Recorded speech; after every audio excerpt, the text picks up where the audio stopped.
Elena thought she'd buried her heart with Noah, until a stranger's trembling hand stopped her from collapsing in a church hallway. Now one honest touch has both of them breathing again, but neither is ready to admit how much they need it. What happens when two broken souls realize the only place they feel safe is in each other's hands? Before we dive in, make sure to hit subscribe, tap like and share this video. The more voices we reach, the louder these stories become. And drop your city in the comments. Let's see where love finds us. The chair dug into her hips like it was judging her. Elena Ward shifted on the flimsy metal seat, trying to tuck one soft thigh under the other and make herself smaller, which was ridiculous.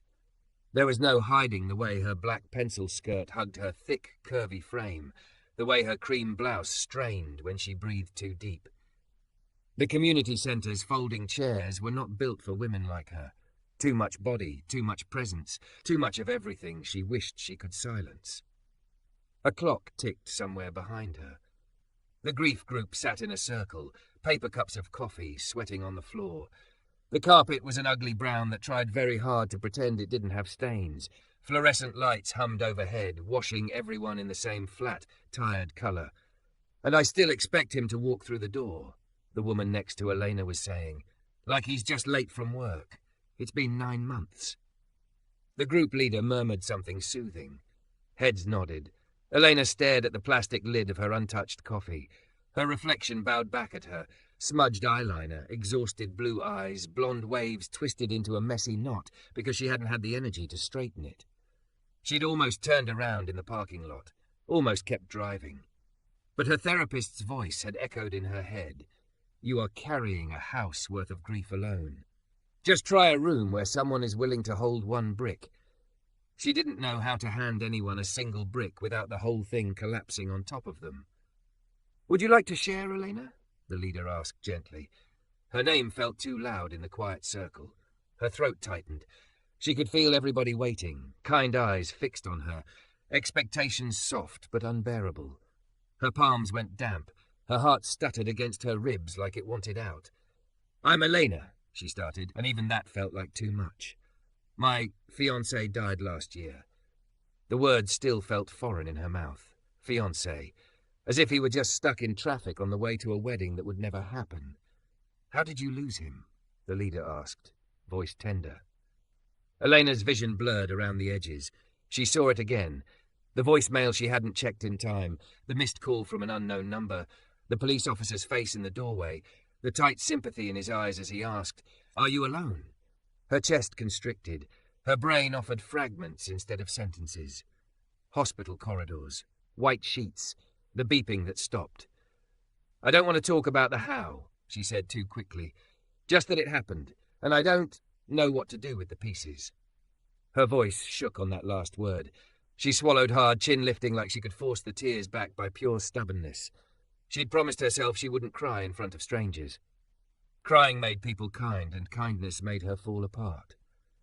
"Thank you for sharing what you could," the leader said. "That's enough for tonight." It didn't feel like enough.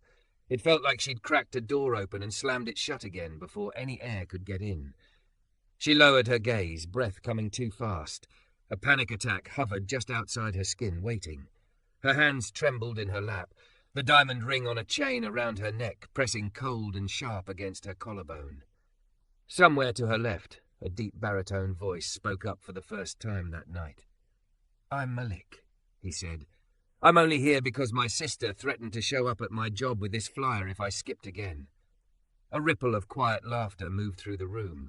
Elena glanced up, grateful for the distraction, and saw him properly for the first time.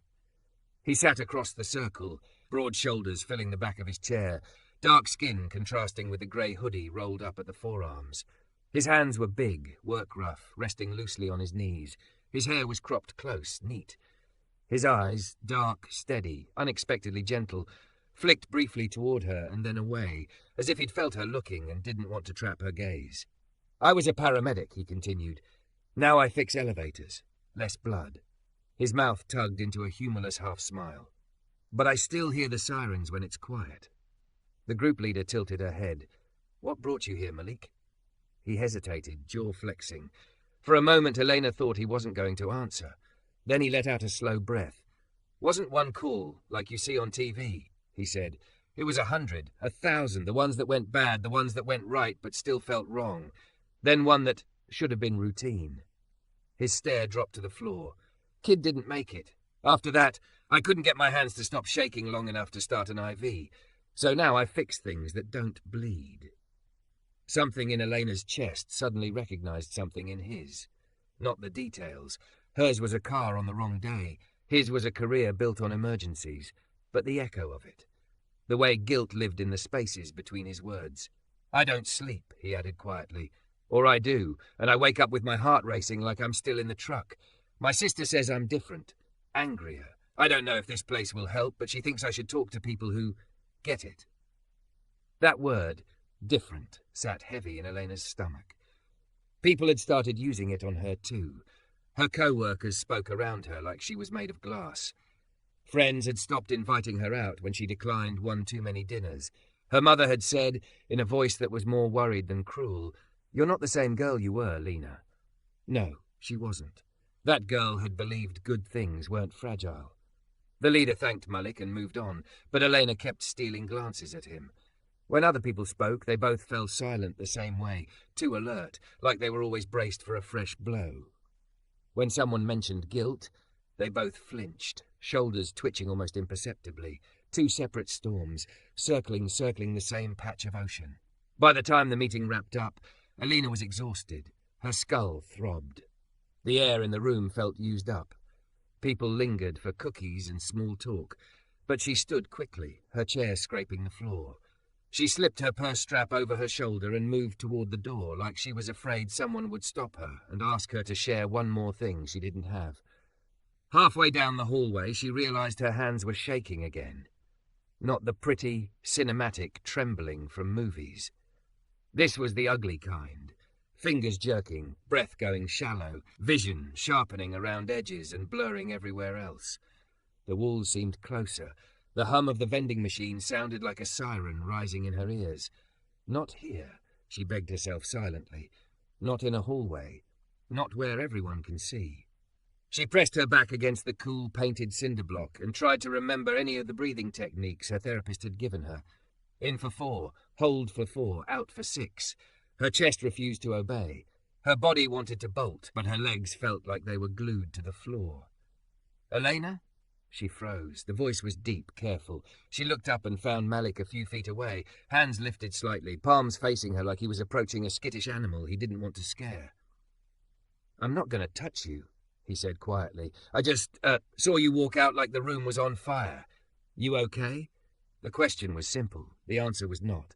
She opened her mouth. A wobbly, humiliating sound came out instead of words. Her vision clouded with tears, and for one awful heartbeat she was sure she'd collapse right there and make a scene big enough for everyone to witness. Malik's eyes softened. He stepped closer, slow enough that she could have told him to stop at any moment. "Can I stand here?" he asked. "Just so you're not alone?" She nodded, because speaking felt impossible. He leaned his shoulder gently against the wall beside her, close enough that she could feel his warmth, but not close enough to crowd her. The hallway buzzed with distant chatter, the clink of coffee cups, the squeak of a mop somewhere down the corridor. Between them there was just a stretch of quiet. "Breathing's a mess, yeah?" he murmured after a moment. "I get that." She let out a helpless laugh that sounded like a sob. "Is it that obvious?" "Only because I've done the same thing in a supply closet," he replied. "And my hands look just like yours." She looked down. Her fingers were trembling uncontrollably around the strap of her purse. She clenched them tighter, nails biting into her palm. He hesitated, then tilted his head toward her, keeping his gaze on her hands, not her face. "Can I show you something that helps me?" he asked. "It involves touch, but only if you say yes." The word touch made her stomach flip. She hadn't let anyone touch her on purpose in months. Accidentally brushing shoulders with strangers on the bus was one thing. Choosing contact was another. But the panic was still clawing at her ribs. And there was something in his voice, no pity, no pressure, just steady sincerity, that made it feel less like an invasion and more like an offer. "What is it?" she whispered. "I press my palm to something solid until my brain remembers I'm here," he said. Wall, door, my own chest, gives the thoughts less room to spin. He glanced at her, then quickly away. Sometimes having another hand there helps, makes the world smaller, a good kind of smaller. She stared at his open palm, hovering between them, not quite offered yet. He wasn't assuming, he wasn't reaching, he was letting her decide. Her pulse pounded in her ears. Touch had become dangerous in her mind, an on-off switch between before and after. Before, hands had meant safety, warmth, certainty. After, they meant IVs and doctors and nurses who couldn't fix what was broken. But right now she was drowning in a hallway that smelled like coffee and floor cleaner, and this man who carried his own ghosts was standing quietly beside her, asking permission to help her remember her own body. Her voice was barely audible. "Okay." His hand didn't move. "Okay, I can touch you?" he clarified softly. "You sure?" Her throat tightened around the fear, but she nodded. "Yeah, just don't let go too fast." Something flickered across his face. Surprise, then understanding, then a careful tenderness that made her want to cry for a whole different reason. "As long as you need," he promised. Slowly, deliberately, he turned his hand so his palm faced hers and extended it the last inch. His skin was warm, calloused, grounding. The contact was small, just palm to palm, fingers not even lacing, but the effect was immediate. The hallway stopped spinning. Her breath caught, then loosened. The roar in her ears receded enough for her to hear the steady in and out of his breathing beside her. His hand didn't squeeze, didn't pull, didn't trap. It simply stayed, solid and real, like an anchor dropped into a body she hadn't trusted in months. She let out a shaky exhale. "Your hand is big." He huffed a quiet, almost laugh. "I get that a lot." A tear slipped down her cheek. She didn't brush it away. He didn't comment on it. They stood there, two broken people in a bland hallway, linked by one simple, honest touch that wasn't asking for anything but presence. For the first time in a long time, Elena's heartache didn't feel like a private universe she had to carry alone. It felt like something that could exist between two hands, shared without needing to be explained. She inhaled slowly, the way her therapist had taught her. This time, her body listened. Elena didn't sleep that night. She lay on her back, staring at the ceiling, the glow of the street lamp outside cutting a pale rectangle across her bedroom. The city hummed faintly beyond her window. Cars, sirens in the far distance, someone laughing too loudly on the sidewalk. Her body felt exhausted, but her nerves were wired, humming with the echo of a single moment, his hand in hers. She could still feel the exact weight of Malik's palm against her own. Not possessive, not demanding. Just there, warm and steady like a promise no one had asked him to make. "As long as you need," he'd said. She'd needed longer than she expected. They'd stood in that hallway until her breathing had shifted from ragged gasps to shaky inhales and exhales. At some point she'd realized she was matching his rhythm. In for 4. Out for 6. The panic had retreated, not suddenly, but like a tide slipping back out. When she'd finally let go, her fingers had felt strangely cold. "Sorry," she'd murmured, embarrassed suddenly by how long she'd clung to him. He'd looked at her with this small, crooked softness at the corners of his mouth. "You kidding? That was the calmest I've been all day." Now, hours later, she turned onto her side and pulled the covers up to her chin, sleep still refusing to come. Her mind replayed the night in looping fragments. The circle of metal chairs, Malik's voice when he spoke about sirens, the hallway, his careful question before he touched her. So many people in her life had touched her without asking. Hugging her at the funeral before she was ready, patting her shoulder at work with well-intentioned pity, grabbing her arm when she walked too close to the street, as if she'd forgotten how to cross. No one had asked, "Can I?"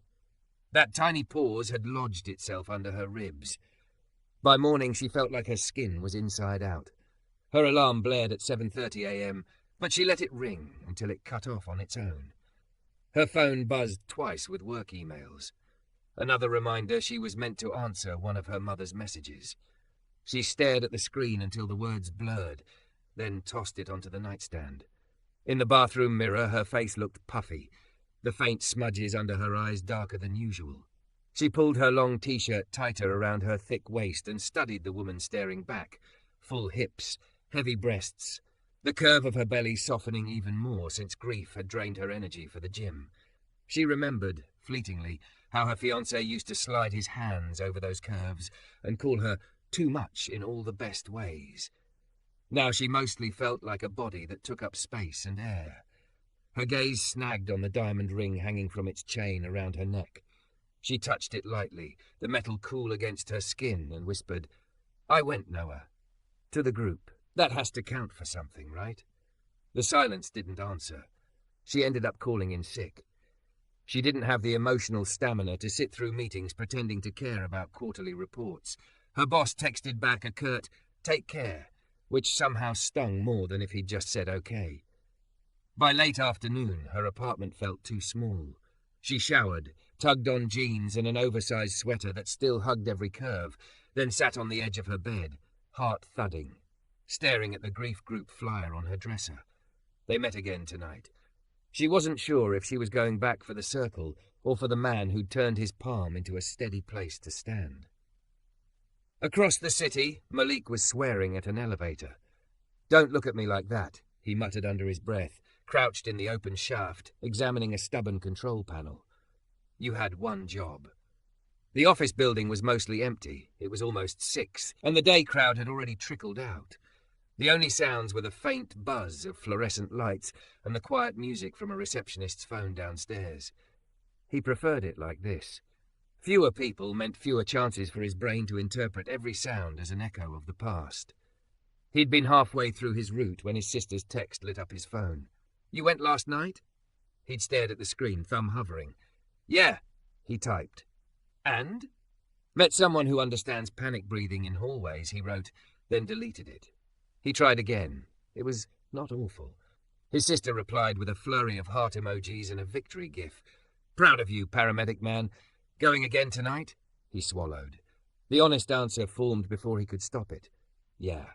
Because of the group? Because of that weird relief of hearing other people say, "Me too"? Because of the leader's gentle eyes? Or because of a woman with big blue eyes and shoulders that shook when she tried not to cry, who had nodded yes when he asked if he could touch her hand? He tightened a wire, flipping the elevator's main breaker back on. The panel lights blinked to life. Satisfied, he gathered his tools, stepping out of the shaft. He'd seen panic attacks in plenty of patients, hyperventilating, shaking, convinced they were dying. He'd learned over years how to guide their breathing, how to ground them. What he hadn't expected was to find himself in a hallway with a stranger and feel his own nervous system settle at the same time as hers. It had startled him, that stability, like finding a railing in the dark. Now, as he locked up his toolkit in the van, he caught his reflection in the side mirror. Dark eyes, tired but clearer than they'd been in months. The faint shadow of a beard lining his jaw. He forced a breath in and out, noting that his chest didn't feel quite so constricted. "Yeah, okay," he muttered. "We're going again."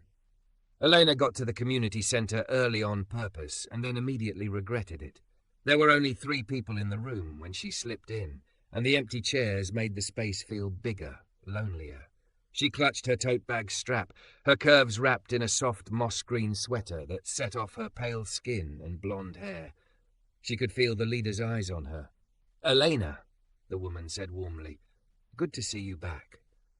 "You too," she replied, because that's what you were supposed to say, even if you'd spent the last 24 hours wondering if your heart was a lost cause. "Help yourself to coffee or tea," the leader suggested. Elena busied herself with the refreshments table just to have something to do with her hands. She poured tea she wouldn't drink and focused on the simple act of adding sugar, stirring. The door opened behind her. She felt him before she saw him. "Hey," Malik's voice rumbled, soft but unmistakable. Her shoulders softened just a fraction. She turned. He stood there in dark jeans and a navy Henley, sleeves pushed up to his forearms. No hoodie tonight. His posture still held that quiet tension, like a spring stretched, not snapping, but his gaze when it met hers was steady. "I was starting to think I'd be the only repeat offender," he said. She huffed a small, almost laugh. "You say that like it's a crime." He shrugged one shoulder. "Where I come from, avoiding your problems is the norm. Showing up twice to talk about them?" He tipped his head. "Rebel move." The corners of her mouth twitched. "Guess we're both rebels, then." They hovered by the table for a moment, an awkwardness between them that wasn't entirely uncomfortable. She wanted to say thank you for last night, but the words felt too small for what his hand had done in that hallway. "How's the breathing?" he asked quietly, as if reading her mind. She glanced down at her chest, embarrassed. "Mostly happening on its own today. That's an improvement." "Progress," he nodded. He rubbed the back of his neck, eyes flicking to her hand. "Can I ask you something? If it's too much, tell me to shut up." Her pulse jumped. "Okay. Last night," he said slowly, "when you said don't let go too fast, was that about?" He trailed off, letting the question hang. Her fingers found the ring at her throat. She wound the chain once around her finger, grounding herself in the familiar bite of metal. The choice to answer or deflect sat in front of her like two doors. Most people wanted the edited version of her story, the one where she was just sad because my fiancé died, and not flayed open by guilt and terror and 100 unfinished conversations. But Malik hadn't asked for the whole thing. He'd asked about her experience in one vulnerable moment. "That was about the hospital," she said finally. "They let me hold his hand at the end. I didn't know it would be the last time. 1 minute it was warm and her voice broke." She swallowed, forcing herself to continue. "They were so gentle trying to move me away, but it still felt like someone yanked my whole world out of my fingers. So now, sudden letting go is hard." His eyes were soft and dark and steady on her. He didn't say "I'm sorry" like everyone else. He just nodded, like he was adding that detail carefully to a mental map of her. "Okay," he said. "Good to know." The simplicity made her throat tighten. "What about you?" she asked, because it felt unfair not to offer something back. "You said the kid didn't make it. Is that the call that?" She gestured vaguely, unable to find a word for shattered. He inhaled, chest expanding under the thin fabric of his shirt, then exhaled slowly. "Yeah," he said. But it was more than that. It was the way my hands felt useless for the first time. His jaw worked. I did everything right. Textbook. But his mom was screaming, and my partner kept saying, "We're losing him," and my brain just snapped some connection between cause and effect. Like, if I could do everything right and still lose him, what was the point of trusting my own hands after that? She looked down at his hands, big, strong, the ones that had steadied hers. He caught the movement and glanced away, a muscle jumping in his cheek. "Now every time I try to do something that matters, they shake. But last night, in the hallway," he flexed his fingers, almost surprised. "They didn't." Something warm and sharp flared behind her ribs. "Mine too," she admitted softly. "They only stopped when we... Yeah," he finished for her. "When we did the grounding thing." The leader called everyone to take their seats. Conversations quieted. People shifted chairs. Elena hesitated. "Sit next to me?" Malik asked. The question was so casual, it almost masked how careful it was. She nodded and followed him to the circle. They settled side by side, not touching, but their shoulders close enough that she could feel the heat radiating from his body. As more people shared tonight, fresh stories of loss, old ones that still bled, Elena noticed something. She didn't feel like she was standing alone at the edge of a cliff anymore. When someone described waking up panicked at 3 a.m., Malik's hand twitched on his knee. When another person spoke of anger at doctors, Elena's jaw tightened. Their reactions kept sinking, little flinches and breaths, and tiny shifts that made it feel like they were answering the same silent questions. Halfway through, the leader asked if anyone wanted to share a coping tool that had helped them this week. Elena's pulse jumped. She almost kept quiet. Then she thought of the hallway, of his palm against hers, of the way her chest had finally loosened. "My hands," she heard herself say. The group's attention turned toward her. Malik went very still beside her. She swallowed. "I had a panic attack in the hallway last night. Malik was there." She didn't look at him, afraid she'd lose her nerve. "He asked if he could hold my hand. I said yes, and we just stood there, breathing. It wasn't magic, but it was honest. It helped." Her cheeks flushed. She pushed through the embarrassment. "I guess the tool is letting someone be there without trying to fix it. Just one honest touch, if you can handle it. Not to make the pain disappear, just to remind you that you're not a ghost." Silence settled over the circle, not heavy, but thoughtful. "That's beautiful," the leader said quietly. "Thank you, Elena. And thank you, Malik, for asking permission and staying present." He cleared his throat, still not looking directly at her, but she saw the way his lips quirked. When the session ended, people drifted toward the door in slow little clusters. Elena gathered her bag, heart pounding with the sense that something had shifted. Not fixed, not cured, but shifted, between who she'd been when she walked in and who she was now. "Hey," Malik said, falling into step beside her. "You hungry?" The question startled her. "I don't usually eat much at night." He nodded, undeterred. "Me neither, but there's a diner around the corner with terrible coffee and decent pie. We could sit, not talk about our trauma for a whole hour. Or talk. Your call." He glanced at her. No pressure. Her first instinct was to say no, to go home, curl up in bed, and replay the night alone. But another part of her, the part that had felt solid for the first time with his palm against hers, whispered that maybe, just maybe, she didn't have to go back to her solitude right away. "I could. Have tea," she said. He smiled then, a real full thing that softened his whole face. Tea and bad pie. That's a rebel move, too. As they stepped out into the cool night air, their shoulders brushed by accident. She tensed automatically, then caught herself, letting the contact linger a heartbeat longer than she would have a month ago. Two broken souls walking side by side toward a neon diner sign, not fixed, not healed, but carrying their cracked pieces close, and for the first time in a long time, not entirely alone. The diner smelled like burnt coffee and sugar. Elena slid into a cracked red vinyl booth and tried not to think about how her hips brushed both sides. The table was sticky in that way that never quite washed off, even with all the half-hearted swipes from a damp cloth. Overhead, a neon sign buzzed weakly, casting everything in a soft pink glow that made the whole place feel like a memory someone had forgotten to rewind. Malik sat across from her, menu already closed. "Fair warning," he said, nodding toward the laminated card in her hands. "Everything on there is lying except the pie." She glanced at the list. Burgers, pancakes, something called Chef's Special Casserole that sounded like a dare. "Is the pie at least honest?" "Honest enough to be predictable." His mouth curved. "Cherry's best. Apples all crust and broken promises." She huffed out a small laugh, surprised at how easily it came. "Cherry, then." The waitress appeared, her name tag reading Tess in faded letters. She took their order with practiced boredom. Cherry pie tea for Elena, coffee black for Malik. When she disappeared, a brief awkward quiet settled between them. Outside, a siren wailed somewhere far off, echoing against the windows. Elena watched Malik's jaw tense, a flicker of something sharp crossing his face before he smoothed it away. "Do you ever miss it?" she asked softly. "Being out there in the chaos?" He stared at the sugar packets between them for a moment. "I miss the part where I knew what to do," he said. "I miss believing that if I just worked fast enough, hard enough, I could pull people back from the edge." His fingers drummed once on the table. "I don't miss watching families break in real time." She traced the rim of her mug.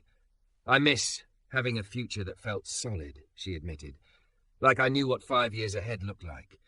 House with squeaky floors, 2 kids, maybe, matching Christmas pajamas." Her throat tightened. "Now I can't picture next Tuesday without feeling like I'm lying." He looked up at her, then really looked like he was memorizing every word. "What was his name?" he asked. She blinked. No one asked that anymore. People said your fiancé like he hadn't had a whole life before he became a tragedy. "Noah," she said, the name catching and then rolling out. He laughed too loud at his own jokes.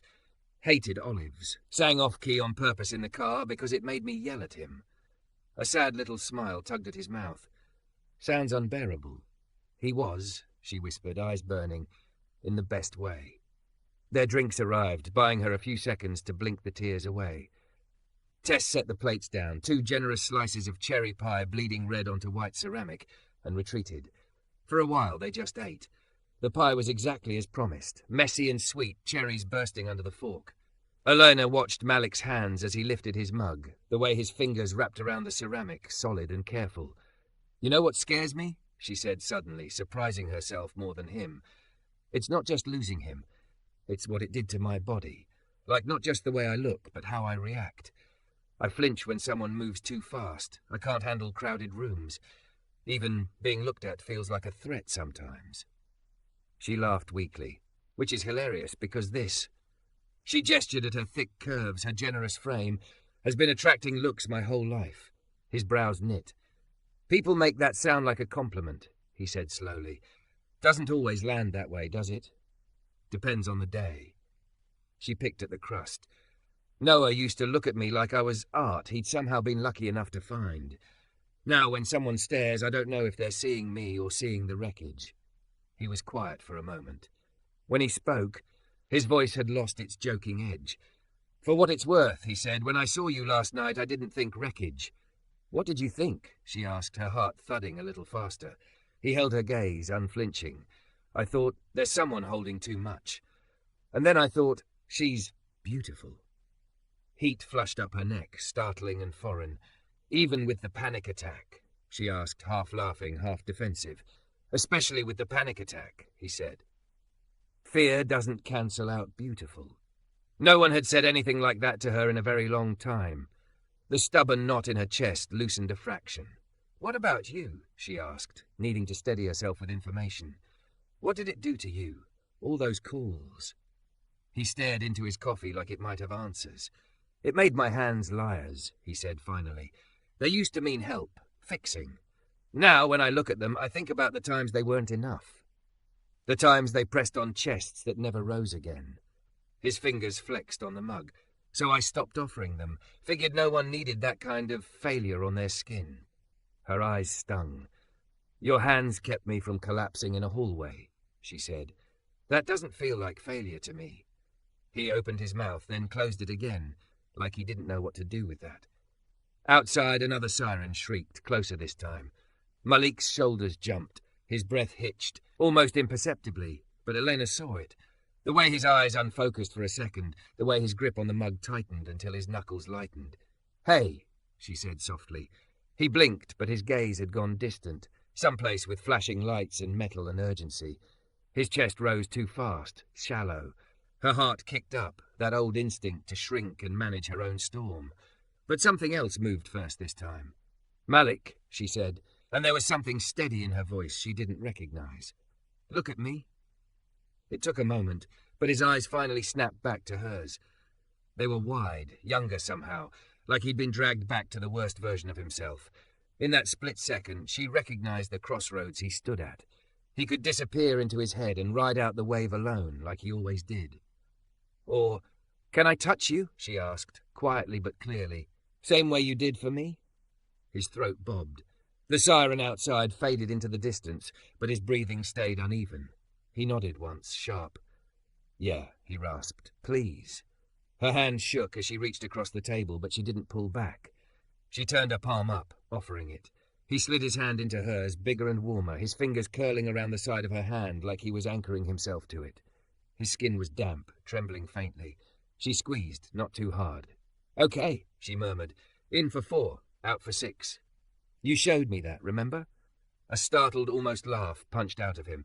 You were actually listening? She smiled through her own nerves. Bossy paramedic voice? Hard to ignore. They breathed together. She counted silently in her head. In for 4. Out for 6. Again. Again. His grip loosened by tiny degrees, his shoulders lowering a notch with each exhale. He stared at their hands. I hate this, he said after a while, voice raw.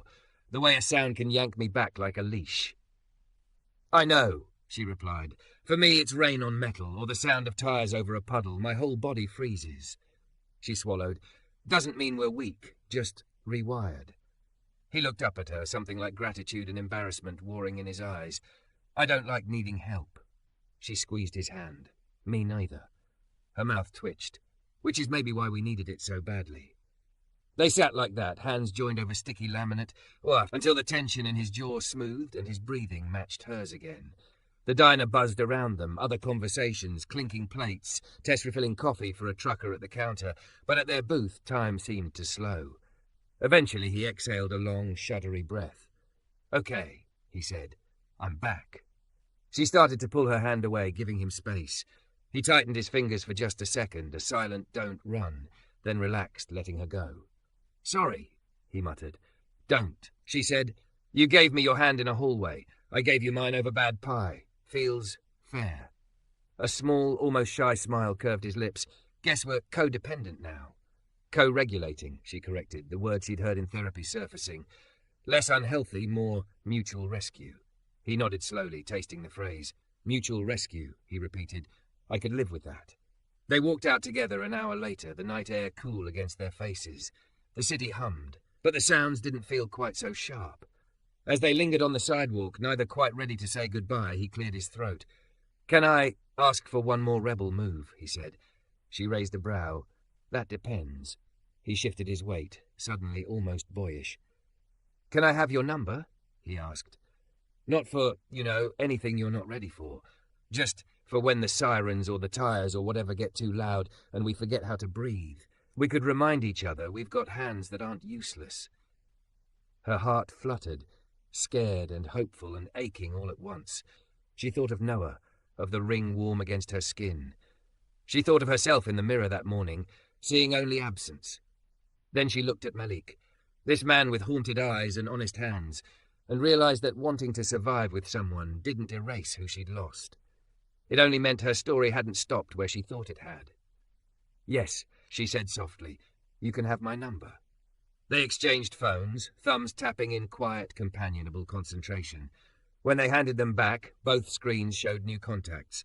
Text me if you can't sleep, he said, even if it's just a picture of your hand on a wall or something. Proof you're still here.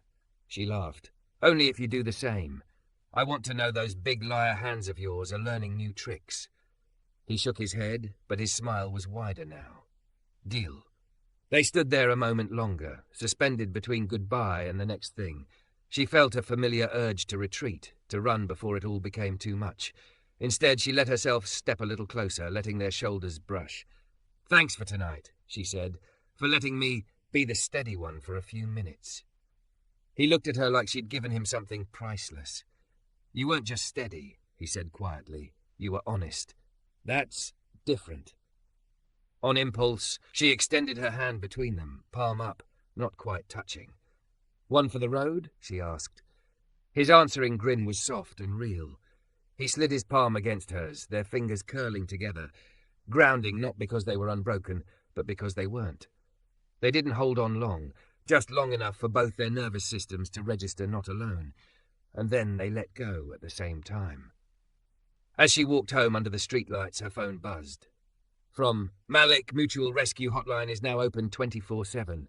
No hold music, just breathing. She snorted, tears pricking her eyes for the 10th time that day, but these felt lighter. From Elena. Copy that. 2 broken souls, 1 honest touch, unlimited minutes. She slipped her phone into her pocket, fingers brushing the ring on its chain at her chest, and for the first time in a long time, the future didn't look like a blank wall. It looked like a series of small, honest touches, hands on walls, hands on tables, hands in hands, teaching 2 fractured hearts how to beat alongside each other, not perfectly, not painlessly, but truthfully. Broken, yes, but no longer alone.